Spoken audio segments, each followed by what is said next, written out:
कुड़मी समाज अपने आप को एसटी सूची में शामिल कराने की मांग को लेकर लगातार आंदोलन कर रहा है।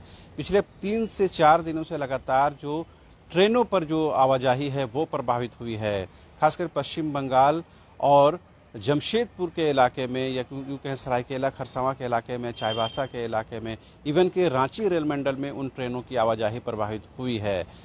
साफ साफ है कि जो कुड़मी समाज के जो लोग हैं वो एसटी सूची में यानी आदिवासी सूची में शामिल कराने की जिद पर अड़े हुए हैं। लगातार जिला प्रशासन से, रेलवे प्रशासन से उनकी बातचीत हो रही है, लेकिन कहीं न कहीं आदरा रेल प्रखंड हो या फिर खड़गपुर रेल प्रखंड हो, वो कहीं न कहीं प्रभावित हो रहा है और जो तमाम जो प्रदर्शनकारी है वो वहाँ से हिलने के लिए तैयार नहीं है। ऐसे में कहीं न कहीं आने वाले 1-2 दिनों तक ये जो ट्रेनों का परिचालन है वो लगातार प्रभावित होता रहेगा।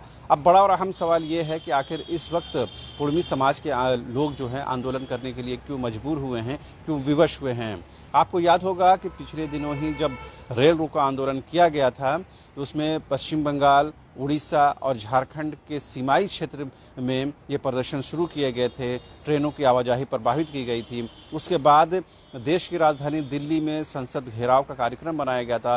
बड़ी संख्या में कुड़मी समाज के लोग वहां गए थे और ये उम्मीद की गई थी कि संसद के चालू सत्र के दौरान यानी तत्कालीन जो सत्र चल रहा था उस दौरान उनके विषय को लाया जाएगा और कहीं न कहीं उनकी समस्याओं का निदान किया जाएगा। और समस्या सिर्फ और सिर्फ ये है कि उनको एसटी सूची में शामिल कराया जाए, ऐसा कुड़मी समाज के लोग दावा करते रहे हैं।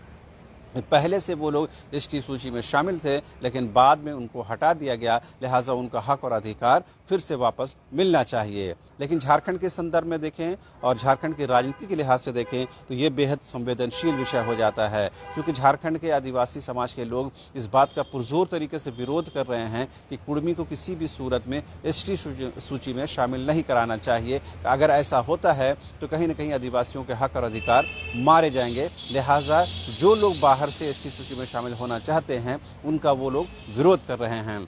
झारखंड के संदर्भ की बात करें तो खास करके आप जो पूर्व मंत्री है गीताश्री उरांव की बात कर लें, कर्मा उरांव की बात कर लें, ऐसे ही तमाम जो बड़े नेता हैं, पुराने चेहरे हैं आदिवासियों के, वो कहीं न कहीं इस मांग का विरोध करते रहे हैं। ऐसे में कहीं न कहीं आमने सामने की भी स्थिति उत्पन्न हो सकती है। लिहाजा कहीं न कहीं सरकार इस बात को समझती है। यही भी वजह है कि सरकार भी फूंक फूंक कर कदम उठा रही है।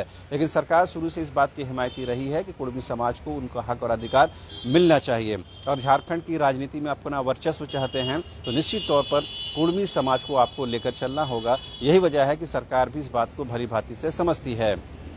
पिछले दिनों जब उस समाज के बड़े नेता और झारखंड मुक्ति मोर्चा के विधायक रहे, कैबिनेट मंत्री रहे जगन्नाथ महतो का निधन हुआ, उस दौरान कई कुड़मी समाज के लोग झारखंड की राजधानी रांची पहुंचे। विधानसभा में उन्होंने उनको श्रद्धांजलि अर्पित की, पार्टी कार्यालय में श्रद्धांजलि अर्पित की, इवन के बिरसा मुंडा एयरपोर्ट में भी बड़ी संख्या में पहुंचे। तमाम लोगों ने एक सुर में कहा कि उनके समाज का एक बड़े नेता का चले जाना उनके लिए एक बड़ी क्षति है, लिहाजा उनकी भरपाई, उनका जो खालीपन है वो कभी भरा नहीं जा सकता है। जो समाज के इस योजनाओं को, इन कार्यक्रमों को संचालित करते हैं, शीतल ओहदार से जब बातचीत हो रही थी तो उन्होंने कहा कि निश्चित तौर पर जगन्नाथ महतो का जाना उनके लिए बड़ा सेटबैक है, लेकिन किसी भी सूरत में उनका आंदोलन प्रभावित नहीं होगा। जो उनकी लड़ाई है, जो उनका संघर्ष है वो लगातार जारी है और जारी रहेगा। लेकिन कहीं न कहीं जगन्नाथ महतो के जाने से उनके आंदोलन को आंशिक तौर पर ही मान लिया जाए तो जरूर प्रभावित हुआ है।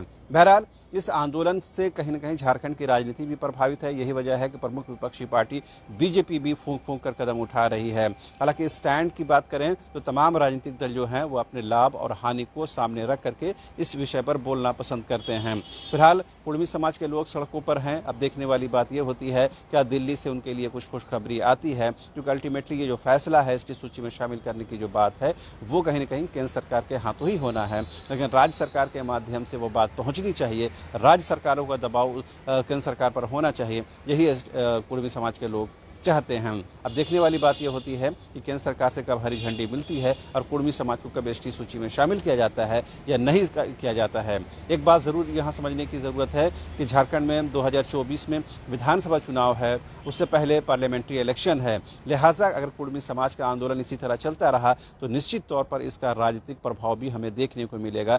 यही वजह है कि कोई भी राजनीतिक दल सीधे तौर पर कुड़मी समाज की मांग को खारिज नहीं करते हैं। अब देखने वाली बात यह है कि 2024 2024 के चुनाव में कुर्मी समाज क्या कुछ रणनीति अपनाता है और किसके पक्ष और किसके विपक्ष में जाता है। फिलहाल एक बात तो साफ है कि कुर्मी समाज के इस आंदोलन की वजह से देश भर में जो ट्रेनों का परिचालन है और खास करके आप जो सीमाई क्षेत्र है झारखंड के उन जिलों में, उन प्रमंडलों में, उन रेल खंडों में कहीं न कहीं ज़्यादा प्रभाव देखने को मिला है। इवन की राजधानी से ट्रेनों को भी कहीं न कहीं रूट डाइवर्ट किया गया है, उनको स्थगित किया गया है। इवन की रांची रेल मंडल पर भी उसका असर हम लोग साफ देख सकते हैं। हर दिन दर्जनों ट्रेनों को रोका जा रहा है, रद्द किया जा रहा है या फिर उनके जो रूट हैं वो डाइवर्ट हो रहे हैं। इसका सीधा नुकसान कहीं न कहीं मुसाफिरों को उठाना पड़ रहा है, जो एक स्थान से दूसरे स्थान जाने के लिए कहीं न कहीं मजबूर रहते हैं।